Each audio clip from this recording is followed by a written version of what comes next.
গভীর রাতে বিজেপি নেতার বাড়িতে দুষ্কৃতী হামলা, বন্দুক উঁচিয়ে গুলি চালানোর অভিযোগ।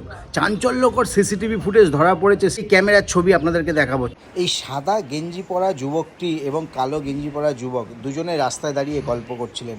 সেই সময় বাইকে করে দুই ব্যক্তি আসেন, অর্থাৎ দুই দুষ্কৃতী আসেন। এসেই কোমর থেকে মেশিন বার করে গুলি তাক করে এবং গুলি চালানোর অভিযোগ ওঠে।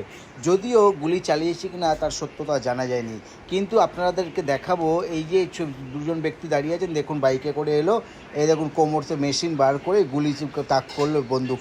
বন্দুক তাক করার সঙ্গে সঙ্গে সে পালিয়ে গেল।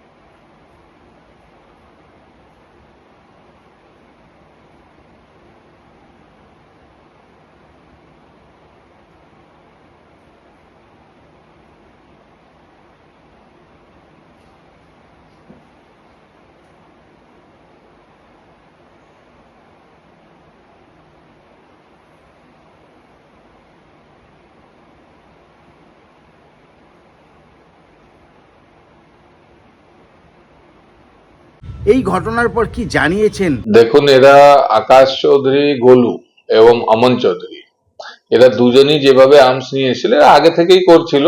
শুধু বিজেপি লোককে বলছিল যে 4 তারিখ পরে দেখে নেবো, 4 তারিখ পরে দেখে নেবো।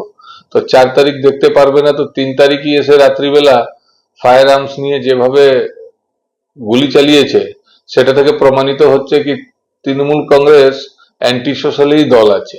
এটা কিন্তু প্রমাণ করছে এরা কিন্তু টিএমসি করতো, এরা কিন্তু প্রকাশ্যে টিএমসি করতো। এদেরকে টিএমসি পুষে রেখেছিল কি বিজেপি কর্মীদেরকে মারো, বিজেপি কর্মীদেরকে ধমকাও চমকাও, এরা করছিল।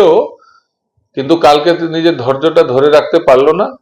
এরা 4 তারিখ পরে দেখা বলছিল, কিন্তু এরা স্থানীয় তৃণমূল নেতা তার আন্ডারেই ছিল, ওই সঞ্জয় সিং আন্ডারে এখন থাকতো এরা।